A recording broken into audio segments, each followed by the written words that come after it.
Hello and welcome. Thank you very much for joining this webinar to learn more about Microsoft Project for the Web and to see how you could automate your project reporting with the aid of Microsoft Power BI. So my name's Baz Kinder. I'm the Commercial Director at Wellington and a virtual team member at Microsoft. And I've been involved now in Microsoft Project deployments for over a decade, which I've got to say does make me feel a tiny bit old. Anyways, I'm not alone today, and I am joined by my colleague, Mark. Mark, do you want to say a quick hello? Good afternoon, everybody. I'm Mark Williamson from Wellingtone PPM as well. I'm a senior technical consultant with Wellingtone. My role is primarily focused on Power BI reporting with Wellingtone, and also some Project Online and Project for the Web, configuration. My background is coming originally from contact center, call center resource planning, so lots of Excel and reports there, and then moving into reporting from project management systems, and eventually, as well as reporting from them, configuring them and assisting in their implementation in various organizations with Wellingtone. So my background primarily is reporting originally, but also I've added project management systems to my career as well. Perfect, thanks, Mark. And out of everyone in the company within Wellington, Mark knows Power BI the best, hence the reason that he's on this session today. So within the session, you are going to see a high-level demonstration of both solutions, Project for the Web and Power BI, which is really what we're going to be focusing on. And Mark will be sharing some really useful tips and tricks a bit later on. You can get in touch during the session through the Q&A panel, so feel free to post questions and we'll answer them before we wrap up. So before looking at the solutions, a little bit about Wellington. We started way back in 2001 as a pure project management consulting firm based in Windsor. We now have offices in the UK, Ireland and Spain, and we offer a wide variety of services that span consultancy, training and technology. We are obviously a Microsoft Gold certified PPM partner. We do have some other competencies as well. We're also an APM accredited training provider, an accredited P3M3 maturity assessor, and for those organizations that are maybe public sector, you'll be interested to know that we are also an approved G-Cloud supplier. We also run and compile the annual State of Project Management report, and we've just recently opened up the survey for 2021, and you can take part by following the link that's displayed on the page, and by participating, you get entered automatically into a prize draw. And the top prize this year is a Harrods Christmas hamper worth £250. We are also giving away a number of tickets as well for Future PMO 2021. Talking of which, that event is our annual conference, which is held every year in normally October time in London. Details on that and more available at wellington.co.uk. And just before I move on to the technology, we've also been very fortunate over the years to have worked with quite an eclectic mix of clients. And we do have quite a few case studies available on our website. So please do check them out by, again, following the link that's currently displayed on the screen. So we're going to start off really by looking at this really excellent cartoon here by Dilbert, which really typifies the types of conversations that generally take place within organizations up and down the country and abroad, highlighting that there's often a lack of real-time visibility and reporting is very much a manual process. And this is often because there's a variety of departments and teams within any given organization, and they're all using different apps and managing work in their own unique ways, so the data's quite unstructured, it's not consistent. As a result, you're not able to really compare apples to apples. And overall, this means that there's a real lack of visibility around project statuses, and you don't know what's happening or what actions need to be taken, if any at all. The good news, however, is that increasingly the typical organization is now adopting Microsoft 365, otherwise known as Office 365, through which you've got access to a range of project and work management solutions, as well as the enterprise reporting application that we're going to be looking at a bit later, which is Power BI. So through the use of Project for the Web, go from having something that's quite unstructured to something that is, well, better structured. And that's the benefit of having everyone working in a similar way using standardized solutions. Once we then have a consistent data set, we can then push it into Power BI and produce some automated reports. that for the most part will be presenting objective data from across the different work streams. And as it's standardized, we're able to get a true view of the statuses and take actions as appropriate. Just before going into the live demo, let me take a step back and provide a quick overview of the two solutions that we're going to be looking at today and quickly explain what they are. So firstly, we've got Project for the Web, and in a nutshell, it is the latest version of Microsoft Project. It's entirely web-based and it's designed to be intuitive and easy to use, and above all, it's extendable using Microsoft Power Apps. It sits somewhere in between Microsoft Planner, which is a basic Kanban task boarding solution that you might have used, and Microsoft Project Online, which is the enterprise version of Microsoft Project. I've recently delivered 3 separate webinars on the topic of Project for the Web, and they can all be accessed via our YouTube channel, the details for which are going to be coming up at the end. And Power BI is the enterprise-wide reporting solution from Microsoft that can bring together data from various services and data sources as well. So now with that, I'm going to jump over now to my demo environment. So guys, this is the Office 365 homepage that you're looking at the moment. What I'm going to do is take a few minutes at the beginning just to introduce to you Project for the Web, which again is the new version of Microsoft Project. It's entirely browser-based. So I'm going to now jump over to Project. In fact, I already have the tab open at the top. And the first page that most users are going to be presented with is Project Home. It shows the end users a single aggregated view of all of our projects. These could be projects that have been originated in Microsoft Project for the Web or in Project Online itself. And of course, you can also go in and access other applications that enhance project like Roadmap. That is not something that I'm covering today. What we're going to do is go in and create a blank new project in Project for the Web. And for those of you that have maybe used Project on the desktop previously, there'll be a stark difference between this and what you've used historically, because this is very uncluttered, very easy to start working with. You don't really need any formal training, not when it's available in its basic guise, which is what we're looking at the moment. So from here, I'm going to go in and start building out my projects. So I'm going to type in setup, going to create a few more tasks as well. And whilst I'm doing this, I guess the key benefit really of Project for the Web is that it helps to wean people away from using tools like Excel or even PowerPoint to manage their projects, because they aren't really project management solutions, and each individual uses it in their own unique way. So there's no standardization. And what Project for the Web is really going to help you to do is to standardize at least the solution set as a starter for 10. And people are essentially going to be capturing the same core information, which is then very easy to report against using Power BI. But going back to this, what I've done is I've created a very simple schedule. So I've got setup as my key task there, and then I've got some subtasks as well. I'm going to go in, add some additional columns in addition to what you can already see. So I'll add in effort, effort completed, effort remaining. I'll drop in depends on, and we'll add in a custom field as well. And we'll call this one status. Create. And at this point, I'm going to go in and start assigning work to people. So we'll assign the first task to Megan. This is now going away, looking at the Office 365 user profile. So there's Megan. We're going to select her. And straight away, the system is asking, do I want to now connect my project to an Office 365 group? So I've got 2 options now. I can either create a brand new group, or I can add it to an existing group. So I'm going to add this to a group that's already been established.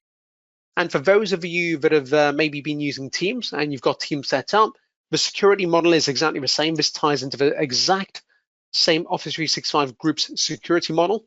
So now that I've done that, I can automatically see all of the other people that are already members of that particular group. So when I go into assign work to other people, I'm simply selecting from this list. And of course, I can add other people to the team over time. I'm also going to start typing in some duration. So we'll say 10 days for that, 5 days for this, let's say 7 days there and 9 days there. I've got the ability to go in and tweak the amount of effort required over that duration if I want to. I can automatically see now the effort completed, all sitting at 0 at the moment.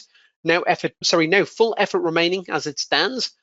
I can go in, put in dependencies, and it's automatically showing me the earlier tasks. I can also go in and put in some custom fields like status, and what I'm going to present here are some graphical indicators. So we'll put in red, amber, and green. I'm now going to copy and paste things away from that and replicate the statuses across other projects. Let's give this 2 red. And I can also type in some statuses as well. So we could say this one is on track. The next one we are going to say is, whoops, at risk. We'll say that this one is blocked. And we can do the same thing there as well. I've, of course, started a project from scratch today. You can base your projects upon existing templates. This was one view. Some people are working in a traditional grid view. In fact, I haven't given the project the name, so let's call this the webinar demo. And I'm going to get rid of that panel. So yes, we've been looking at the grid view so far, which is a traditional view for people that are maybe coming from Excel or traditional Microsoft project. This would be a handy view. Some individuals may already have been using Microsoft Planner. So we do actually have the Planner views available as well within Project for the Web. So it's a traditional Kanban/task board view. And you've got the ability to go in and custom buckets. You can also go in and select from some predefined views, which is what I'm going to do. So we'll select progress, and here I've now got 3 buckets: not started, in progress, and completed. And if I want to update the status, I can, of course, click into the item and type things in. However, the benefit of a board view is that you can click and drag and move things around. And now that I've moved this around, it's marked as being 50% complete. And if I then move it across to completed, it's now marked as 100% complete. And if I go back to the grid, you can see that that is now indeed marked as being completed. Another view that we have available is the timeline. And this view is probably my favorite because it's highly interactive. So if I want to now create some dependencies between the tasks, I can do so just by clicking, dragging, and dropping and linking. We've created a link. And I'm going to do another one. And if I decide that something needs maybe less time allocated towards it or more time, I can extend or shorten it as I want. And then I can go back in and again create that link. So this was a very quick overview of Project for the Web using the basic browser-based interface. We're not going to go into detail on this topic today, but you can extend using Microsoft Power Apps. And this again is covered in detail in the webinars that are now available on our YouTube channel. So I will quickly go into a project, show you some of the extensibility that we've built in. So you can collect lots of metadata, financial data against your plans, and of course, you can still view your tasks within Project for the Web. But again, the link for our YouTube channel is coming up at the end. But at this point, I'm going to ask my colleague Mark now to take over and present his screen and take us on a journey through the wonders of Microsoft Power BI. Mark, can you please present your screen? Perfect. Thank you very much. Yep, can everybody see that okay? Can you see that, guys? Yes, I can see that. See my screen, great. Okie dokie, so I'm just going to kick off really by introducing what Power BI would probably look like to you as a report consumer. Power BI is one of Microsoft Power Platform technologies, and the goal really of the Power Platform technologies, or the aim of them, is to enable somebody who isn't necessarily a software developer, somebody who's more in like a business analyst role, something like that, to build up various different pieces of functionality without having to have in-depth software development knowledge. So you may have, say, a database somewhere that you want to connect to, a SharePoint list somewhere, or even an Excel spreadsheet. And the Power Platform has various technologies that use connectors to connect into those various different data sources. So with Power Apps, which Baz mentioned previously, you can integrate that with Project for the Web. You could also integrate that with, say, SharePoint or with Excel spreadsheets, and use that to build mobile apps or even desktop apps running in the browser to interact with those, update data in them, and so on. There's also Power Automate, which links various different systems together. So Power Automate can connect up different systems and say if something happens on one system, like an email arrives in a mailbox or a database gets updated, it could then carry out actions either on that system or on different systems linked up. And the idea is, rather than having a big software development team come in and a big project kick off, Microsoft is giving you the toolkit to build up that functionality on your own. A lot of it is drag and drop, very intuitive, and Power BI is a similar philosophy again, but for reporting and data. So this is a fairly standard Power BI report. So this is the current Microsoft sort of demonstration project for the web report pack. You'll see over on the left-hand side here, we've got various different pages. So if I just flip through those, in fact, I will put us into full screen mode so you can see full size. So you can see as we flip through the various different pages of the report, we've got different views. So far, so good. You know, it just looks like a nice sort of report on a page, all nicely laid out, nice and clean. What Power BI enables, and sort of the core reasoning behind Power BI, I suppose, is self-service of your data analysis. Pardon me, I'll try and get rid of my, sorry. There we go. Sorry, got my notification bar up. What Power BI enables is then live exploration of this report. So instead of just receiving, say, a PowerPoint slide deck with this as a slide, you may think, well, you know, what's going on with this? Why has Adele got a project? I thought Adele's project had finished. What you can do with Power BI is this is a live interactive page. So you could click on that segment for Adele. The entire page then filters down, and you can see Adele's project Better Together still has some tasks open on it. And you can also get some idea of the statistics for that particular project. So what Power BI enables is, rather than the old-fashioned way of maybe having a report or a reporting team where you'd kick out a PowerPoint slide deck maybe every month, and every page has its own department or its own set of information on it, you could potentially have a single page like this, or maybe, say, if we go to portfolio milestones. So if you had, say, an individual project manager report, they could just come in, select their name on a filter, and then that zooms in on what they've got coming up, which isn't very much in this case. Let's try and see what Ted Danson has, which is Antonio. And again, you know, you've got the functionality where if you think, hang on, I didn't think there were any tasks for this, just click. It filters down, it lets you zoom in on what's going on with that data. So that's the sort of basic functionality and the basic purpose, I think, of Power BI in terms of looking at reports. It enables you to very quickly build up general purpose reports. If I just pick another one, this is our base project online content pack that we sort of customize for clients. Again, click on a piece of data, the page filters down. If you do need to drop this out into PowerPoint and you do just want a static PowerPoint view of this, you can just simply go to export and you can drop it out to PowerPoint or a PDF. You can set up whether you want the current filter values to come through or whether you want the sort of just the whole lot, and then just click export. But Power BI's power isn't so much the PowerPoint side of things, and you know, reporting decks. Power BI's strength is as a live presentation tool, as a live data exploration tool.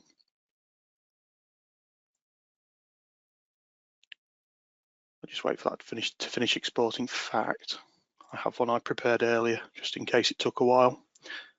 Let me just get PowerPoint up. Oh. So you can see when it exports out to PowerPoint, it gives you a nice cover sheet telling you when the data's from, and then you just get your presentation created. Now, in the bad old days of my former roles using Excel and using PowerPoint, I remember at one previous sort of organization I worked for, there was a team of 3 people outsourced out in India who were sort of basically taking a week to build a reporting pack like that. That's probably quite an extreme example, and it was something that, you know, I helped to bring down the time for in this previous incarnation. That was just using Excel and a little bit of Excel automation. But what Power BI enables is much more in terms of automation beyond just having a nice clickable report. The work to get to this point is also much quicker with Power BI, setting up this report and then letting people loose on it, letting them click on it and so on, and setting up the filtering here. So getting data into Power BI is actually quite a simple process as well. So getting the report out the other end is very nice. How you get the data in obviously defines how difficult it is for you to have a team to build it, or for you to build it yourself, maybe if you're in a more technical business analyst role. Power BI has all sorts of data sources, and part of the power part of Power BI is that you can connect to all those data sources and bring them together into one coherent data set for one report. So you don't have to have a report for project, a report for the finance system, a report for say HR for whatever reason. You can have a report that covers everything, merges all the data together within Power BI. So if we just have a look through Power BI's various different data sources, probably one of the most common ones is Excel. Power BI will happily take an Excel file, put it into the data model, and let you build a report on top of that. It can also take more unstructured stuff. So obviously, a lot of systems just kick out things like text or CSV if you need to export data, so it can ingest those as well. But as well as these sorts of very general purpose text, Excel type sources, there are literally hundreds of other different sources it has connectors for. So there's all sorts of different databases. It's got connectors for SAP.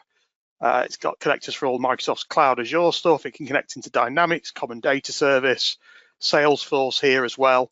So potentially you could have a report pack that merges your project information.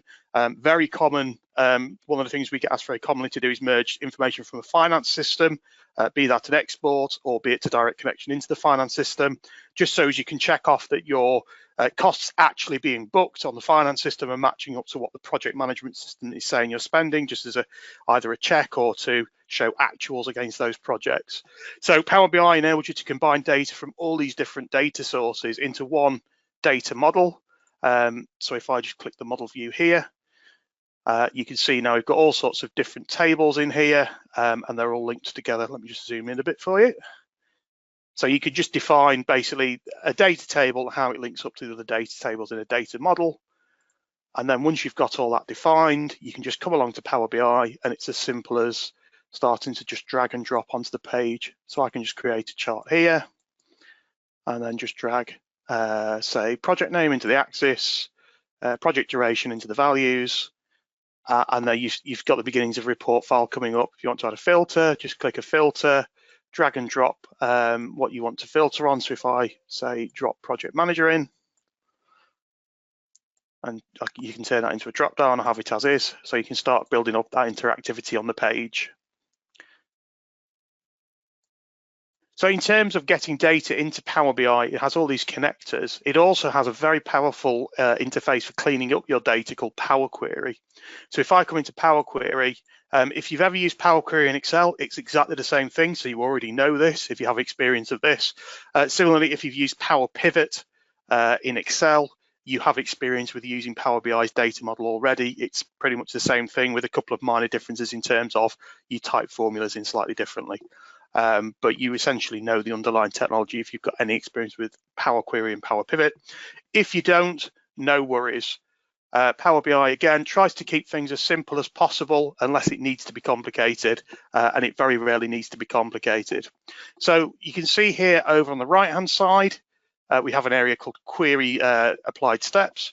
So what happens is you connect up to a data source, projects, or whatever data source you have. So if I just very quickly to show you what that looks like.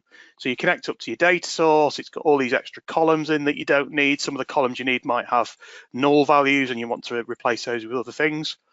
Each of these steps then in Power Query does some action on that table of data. So you can see there we've got a removed other columns step. So now you see we've only got a handful of columns, only the ones that we actually need for the report. We can do things like add custom columns.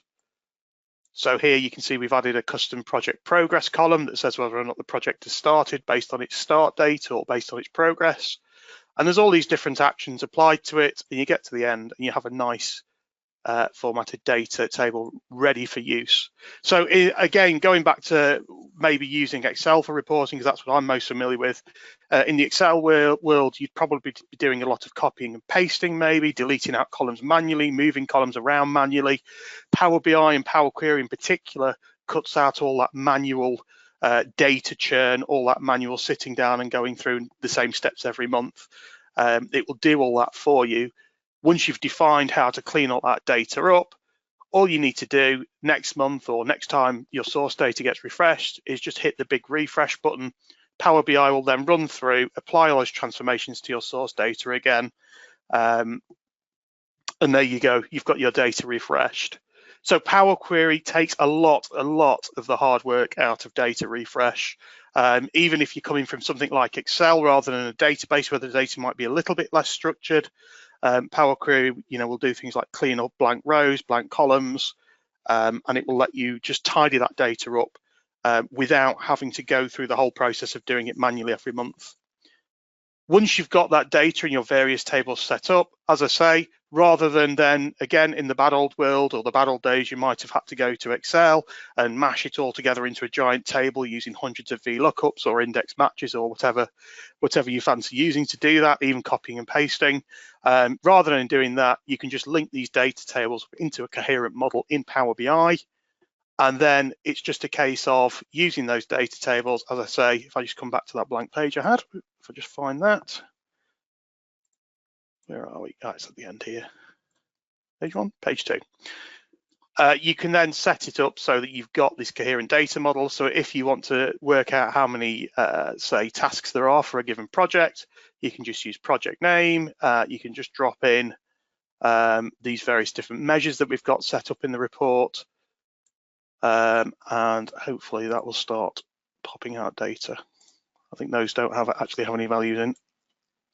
There we go. If you start dropping stuff with values, and again, you're building up a table there just by dragging and dropping values in. You've got obviously all the formatting options as well, so we can choose different default styles, or you're free to customize the table as you see fit in terms of the styling as well. So that's just a very, very, very brief and quick tour through getting data into Power BI and how Power Query and the Power BI data model potentially can help you speed things up a great deal when it comes to preparing your data and getting it into Power BI.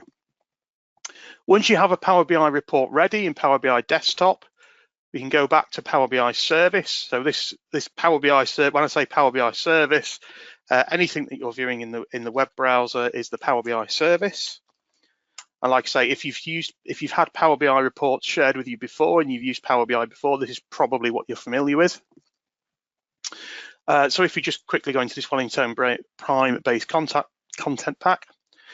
So as well as being able to just review and look at data and reports predefined in Power BI service, there's a couple of extra things you can do in here as well. So the first thing you can do is you can define what's called a dashboard. And you do that by pinning elements from a particular report onto a dashboard canvas. So I'll show you how that works in practice. If I come over to, say, project count, if I want a dashboard that has the project count on it, if I just click the pin here, I'll get a dialog asking me what I want to do with that. So we don't have a dashboard at the moment, so I'm just going to create a new one called Webinar Example Dashboard. And then I can click pin on there. And then we can go straight to that dashboard. So you see now, rather than that prescribed report view that somebody's sort of created and laid out for us, we have our own dashboard. We can move this element around, we can resize it. If you click on the element, it will take you back to the report that element came from, that the tile came from. So if you come along to a dashboard and you think, that's interesting, that piece of data isn't quite what I expected, or I wonder what's behind that.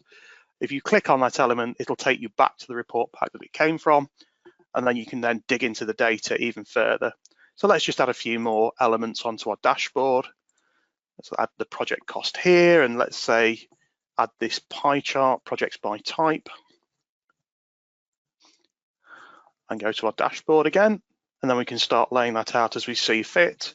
We could potentially add things like text headers, so I could add a text header tile as a title, or to break the dashboard up. So I can just display the, I don't want the title on it, I just want to say example dashboard, for example, and click apply there.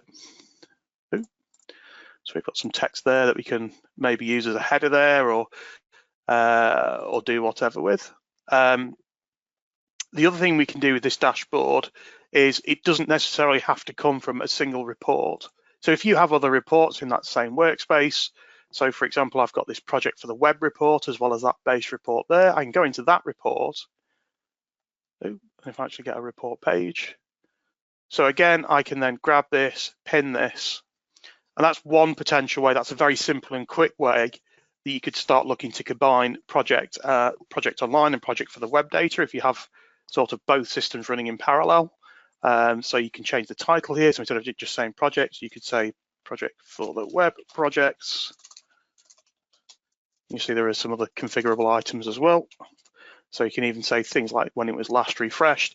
You can also change the link behavior so that when you click it, rather than going to the source report, it goes somewhere else. So, you know, that could take you off maybe to project for the web itself if somebody wanted to look into that. What these dashboards allow you to do, though, is build up like a high level view, so some top level stats, and they're really useful for sharing with potentially, you know, high level, you know, executives, stakeholders, that kind of thing, so they can just come in and say, everything looks okay on here, I can get on with my day, or they can come in and say, that's changed, I'm not quite sure what's going on, click into it, and then they can start exploring, you know, what the reason may be for that figure being different, again, using the Power BI reporting. One other feature that's surfaced through dashboards, if I go into a dashboard, is Power BI's Q&A. So the advantage of loading all your data into Microsoft Cloud is it's then backed by a huge amount of computational power. So rather than it just depending on your desktop computer as to what it can do, there are various other features on Power BI service that are driven by Microsoft Cloud and enable it to do lots of extra data crunching. So one of the key ones that Microsoft is very proud of, and probably rightly so, is the Q&A functionality. So I've gone into this dashboard and clicked at the top here, ask a question about the data. So you can see here now we've got some suggested questions to ask.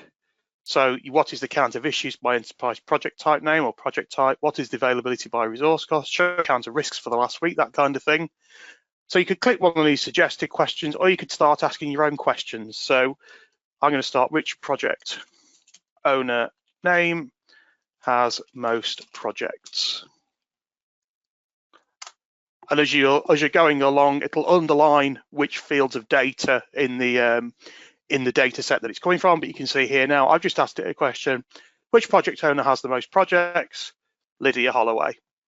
I could also ask it, say, how many projects are managed by project owner? Okay, that's probably a bit complex for it with the current data set. If I say per project owner name, oh, I've got that name wrong, sorry. So some of these, if you use odd synonyms, you have to sort of define them in the data set. So that's why it's just being a bit finicky. So here you go, how many projects per project owner name? And again, you've got that chart there. Now, if you like that chart, once you've got into Q&A and you want to save that to use later, you'll see actually up here in the top right, there is the pin visual button again. So again, you could pin that, and again, you can put that on an existing dashboard, or you can create a completely new one for that. Pin that onto your dashboard, and then you've got that visual you created by doing nothing more than just typing in a question about the data on that for future use. And again, you've got the sort of options here to edit the tile, edit the details, and so on. Finally, in Power BI service, I just want to quickly show you a feature called Quick Insights. So if I come along to my workspace again, when you've uploaded some data into Power BI, it can actually be reused for other reports.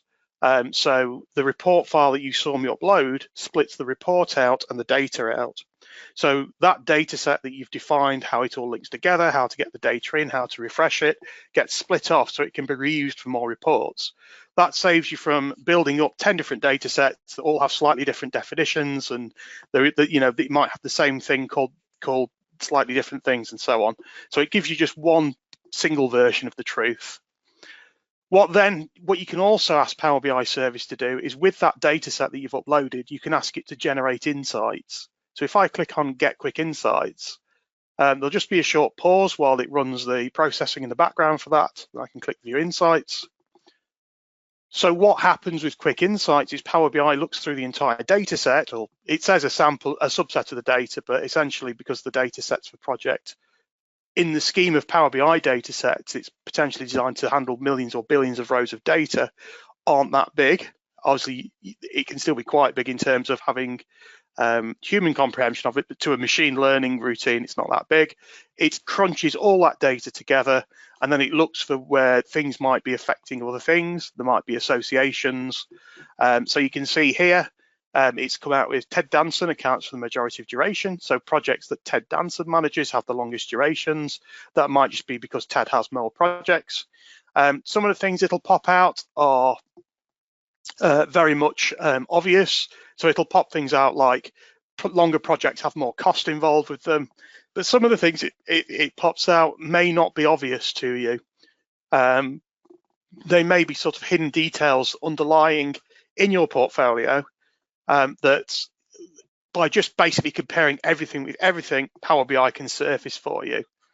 And again, if you've got one of these that you quite like the look of, so you can see Alcorta Demo 2 has noticeably more future tasks, so I assume that's just a larger project. But if for whatever reason you want that into to hold on to one of those to monitor it, again, you've got the pin icon here. Pin that onto the dashboard. And then you've got that visual again on the dashboard. And again, you've not then had to do, you're just reusing the data that somebody else has prepared potentially. You don't have to go into the process of going into Power BI, asking it to do all sorts of different things. You can interact with Power BI just by asking questions, just by running through Quick Insights. So Power BI's got a lot of stuff on the Power BI service to then help you explore that data and get it further insight from the data, potentially without you having to actually go into Power BI and ask it to do calculations using formulae directly. So I hope that was a very useful and quick tour of some of the functionality of Power BI. Like I say, the sort of key strengths of Power BI, the automation part in terms of getting your data prepared and combined into a data model, stopping a lot of repetition of effort, copying and pasting and linking stuff up into a data model helps you stop that. And then the exploration of data on a live report. So my sort of aspiration for this kind of thing is when you go into a meeting, you're not flipping through a PowerPoint slide deck, you just get a Power BI report up on screen like this. You have a meeting with the Power BI up on screen, and then you can go into that live. And if somebody has a question like, why have we got a project in this particular status, or why is that project cost like that, you can right click, go off to a different part of the report, or even the same part of the report, and explain that straight away, rather than going through the whole cycle of, we'll have to look through the data and get back to you. It should speed things up dramatically, hopefully, and just let you get insight into the data without having to go through that whole manual process of trawling back through the data. And yeah, so I hope that was a useful look at the capabilities of Power BI for everybody. And I'll hand it back over to Baz now. Just before you do, Mark, we've got a couple of questions that have come through, sure. and it might be prudent just to cover them off now. So we've got a question: which version of Power BI do you use more, the online version or the one on the desktop, and which one do you prefer? So they're actually sort of two separate things, really, almost. In terms of what I would use day to day, because I'm involved in the authoring and building of reports, I use Power BI Desktop more. So Power BI, the desktop version of Power BI, is really the authoring tool. How you define how the data comes in, how you define what the report looks like. If I were not sort of in the business of building Power BI reports, if I was, say, a project manager or some other executive in an organization, I'd probably be using the online version more. So Power BI Desktop is the authoring tool for creating reports. Power BI Service is the consumption tool, the sharing tool for sharing those reports on. And as I say, it also has those additional bits of functionality to explore the data that's been published up as well onto Power BI Service. So Power BI Desktop is authoring, Power BI Service is consumption, reports, sharing, and so on.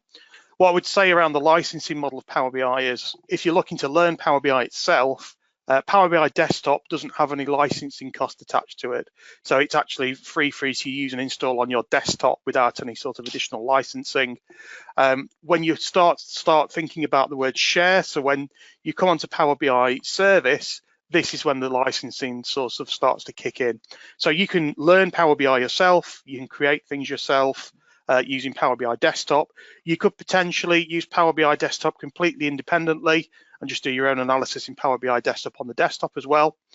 But when you come to start thinking about sharing that work with a larger audience, that's when licensing costs will start to come in, and there are various different licensing models.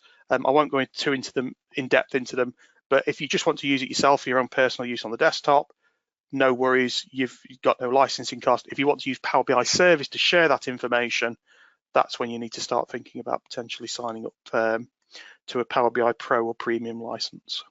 Thanks, Mark. We have a few other questions as well. So can you use Power BI with traditional Microsoft Project on the desktop and not the web variant? So Power BI won't connect to just an offline project plan. What it will connect to is Project Online and load data from that. So it can't directly connect to a project plan. You could potentially export the project plan into Excel and then connect to it using Power BI Desktop with Excel. But Power BI is probably most powerful when it's paired with Project Online in terms of project management stuff. So you would have all the projects in an organization or in a sub area of the organization in a Project Online instance, which has all the project plans uploaded. And then Power BI can connect to that Project Online instance and load all the data from it. And that's essentially what this pack on screen at the moment is doing. It's a demo data set from Microsoft. You'll probably see the familiar AdventureWorks there. But again, it can load in things like what all the tasks are, what all the costs are, what all the resources are, and put them all together into a report back. So if you have just a single project, the built-in sort of report on project on the, your project, Microsoft project is probably better suited to just a single project. But if you've got an organization with lots of projects on a Project Online instance, Power BI suddenly becomes quite a compelling proposal in terms of getting that data into a readable state for people to consume. Thanks, Mark. And there's a couple of other questions that have come in, and I know that I've got a data set on my demo environment that I can quickly present and show and cover that off. Sure. One other question, and I think we covered this offline recently. Somebody's asking, can you also feed in data from Jira? Yeah, I don't know if you know the answer to that. So there is a third-party connector available for Jira. So as well as the built-in connectors, often application vendors or even third parties will provide connectors as well. I believe there is a licensing cost for the full connector for Jira. But what there also is Power BI has a sort of general purpose API connector. So it can just talk to a standard web API, which may be the way to go. If it just depends entirely what you need to do with Jira.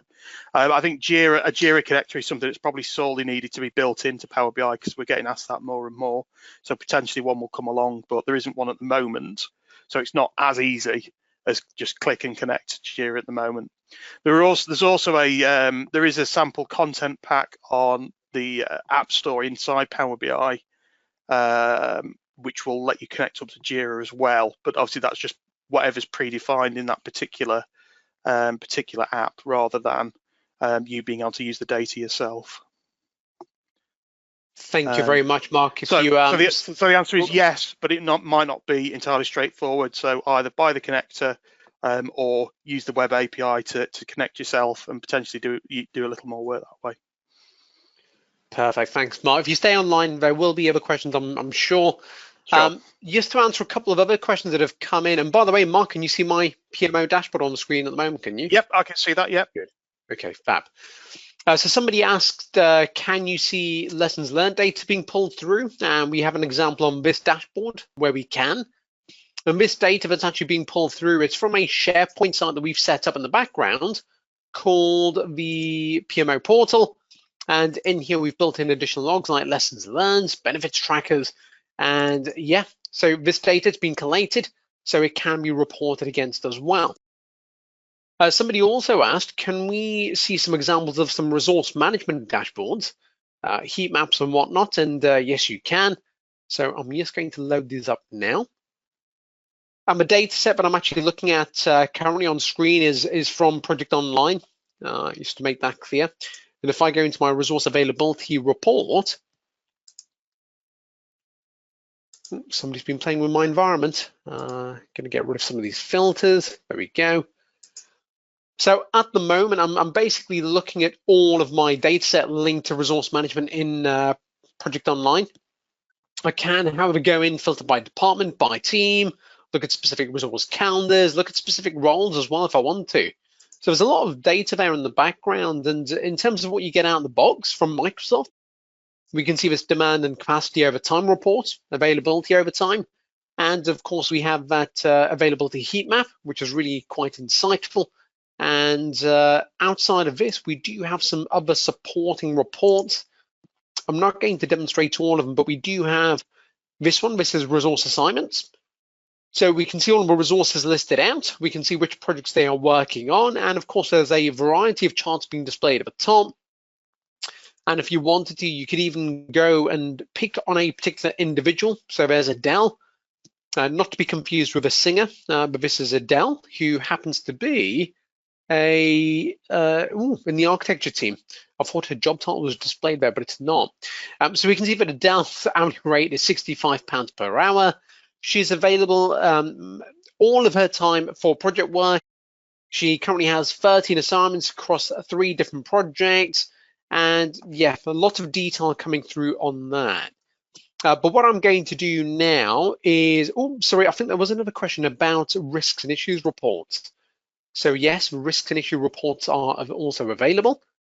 So I'm just going to check something about other questions that are coming in. Timesheet reports, yes, okay. So I'm just checking through all the questions to ensure that we cover them all off. I'll cover some of these off now. So in terms of timesheet reporting, you can do that. We don't have any timesheet reports we can demonstrate today, I don't think. But in terms of risk and issue reporting, yes, that data is available in Project Online and also within Project for the Web. So any data that we're capturing, we can then report against. What I am going to do, however, for now is share my slide deck again. And this report, Mark, is one that I think you wanted to talk about really quickly. Yeah, so this is just an example really of a combination using Power BI of data, both from Project for the Web and for Project Online. So Project for the Web and Project Online are 2 quite different technologies at this point in time, and they're aimed kind of at different audiences. So Project Online is Microsoft's sort of full-on project management collaboration system aimed at sort of actual full-time professional project managers. Project for the Web is aimed more at people who are doing a bit of project management, but you might not necessarily be a project manager. You might just be looking after a project plan or tracking tasks or that kind of thing, which is actually really, really common these days with the world being as it is, people doing multiple roles and so on. So Project for the Web, you can sort of align people to tasks, and potentially you'll have demand in Project for the Web. You'll also then want to combine that with the demand that comes in from Project Online and look at the capacity in Project Online, and then see what that picture looks like across both systems. So rather than just having 2 different silos, you can't really see what the demand is across the 2. This report brings the data from both together and then gives you that unified view across the 2 systems of who's meant to be doing what or who's available for what. So we have a chart there just charting out sort of in aggregate what your resourcing picture looks like in terms of number of people, the availability and so on. And then below that, there's a table showing the actual data underlying that. Obviously, we've blurred out the names in this case, but you know, you'd have row by row, name by name, how much work they've got assigned versus their actual capacity to do work in that chart. So that's again sort of some of the resourcing reporting coming in, but this time it's resourcing reporting combining data from both this sort of old school well, I say complicated, necessarily complex Project Online data and the somewhat simpler, easier to approach Project for the Web data. Perfect, thanks, Mark. So we've only got a couple of slides left to go. And I guess if you'd like to learn more, we can facilitate envisioning workshops to analyze your current ways of working. We can understand the pain points and show you the art of the possible. Alternatively, we can also talk you through or take you through a formalized proof of concept, so we can start visualizing your data and your processes within the Microsoft 365 platform. And of course, we can help you go all the way with a phased implementation of modern work management generally. If you are looking at project for the web or project online, one thing that you might want to look into within your organization is whether or not you have access to SDPS vouchers, otherwise known as SharePoint Deployment Planning Service vouchers. If you do, you could benefit from some free envisioning and discovery and design workshops. So check out the link that's displayed there at the bottom to learn more. So that is the end of this, what was planned to be a very short session. It's taken a bit more time. We've gone over time by double, but that's fine. There was a lot to cover today. Yeah. Sorry about I'm that. sure The problem with myself and Power BI is because I'm so enthusiastic about it, I do talk a lot about it. So apologies if I've bored anybody. and trust me when I say the Mark could talk for hours and hours and hours, because I've been in some of those sessions before. So he could talk all day long and beyond that. So I'm sure you do have further questions. So if you do get in touch using the details displayed. If you want to connect with myself on LinkedIn, you can. You can either type in my name or Mark's name, or if you're looking for me in particular, you can scan that QR code via the LinkedIn app on your phone. Please do check out the Wellington website and follow us on LinkedIn, where we do regularly announce new events. And as mentioned earlier, we do have a selection of pre-recorded events available on our YouTube channel. So again, go and look at that and do subscribe. But thanks again for joining us today. We really hope you found it useful. So thank you from me and Mark. Yep, thank you very much, everybody. I hope you found that useful. It's always nice to show people Power BI and a little bit of what it's capable of. So I hope that was good for you. Guys, again, this session will be available online within the next 48 hours. Do also look out for other events that we have coming up over the coming months and coming weeks, I should have said. But guys, have a great day ahead and all the best for 2021. Seeing as we are now in December, I can officially start giving you all festive wishes. And that's the end of this session.